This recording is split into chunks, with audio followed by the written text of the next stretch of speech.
Jayden Daniels, the top uncommitted quarterback, will be making his commitment shortly. Sun Devils are definitely in. It seems like they may even be favored. What are you hearing on that front, and what could a commitment from Daniels, how could that transform this ASU class?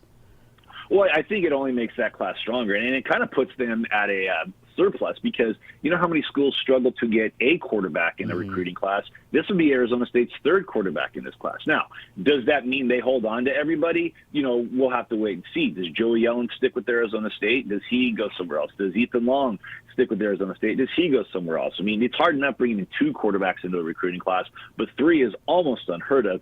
That said, you get three kind of contrasting styles of quarterbacks, and it kind of checks every box that you need for what you're looking for in a quarterback. A pure pro-style guy like Joey Yellen, a dual-threat guy like Jayden Daniels, a kind of do-everything football player in Ethan Long.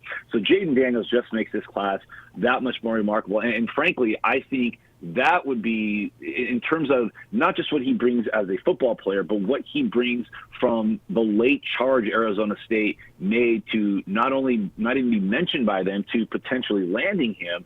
That's just a huge home run for the staff, not just from a talent standpoint, but from an optics standpoint, from a publicity standpoint. That's a big get for ASU. And right now, all kind of signs are pointing to that happening at the end of this week, and it'd be just kind of a remarkable rally to go from not being mentioned to potentially landing one of the premier dual-threat quarterbacks in the country, an Under Armour All-American, a guy who was a candidate for the State Player of the Year, a 10,000-yard passer in a state that's produced a few quarterbacks here and there over the years. I think that would be huge, but I think you'll really see the trickle-down effect in next year's class. And I think that's where, a guy like him really gives that buy-in to a lot more of these Southern California kids that maybe looked at Arizona State kind of curiously, but those younger classes, the junior classes, the sophomore classes, they see a premier quarterback like that spurn a UCLA to go to ASU.